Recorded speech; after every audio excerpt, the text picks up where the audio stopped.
Now we need to select the input and output. I am selecting PFI as output and PC513 as GPIO input.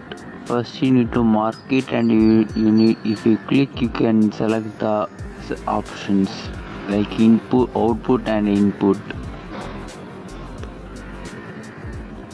Then you need to go to system core. There you have an option GPIO, which pin we have selected. There you need to give option as pull up, and if we give save option, you can open a C file and you can view the program.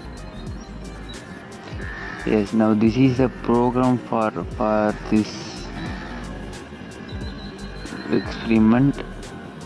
So this is the main part of this program, and in the function when the call is executed, push button off, this content executes like reading and print output, read and write options.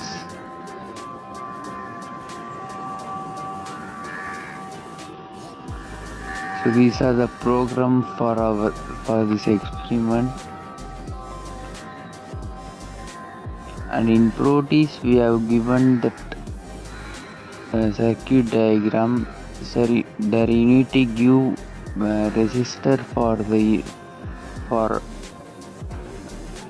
PF5, because that is an output. We need to have resistor as well as LED, and in both input and output you should have ground.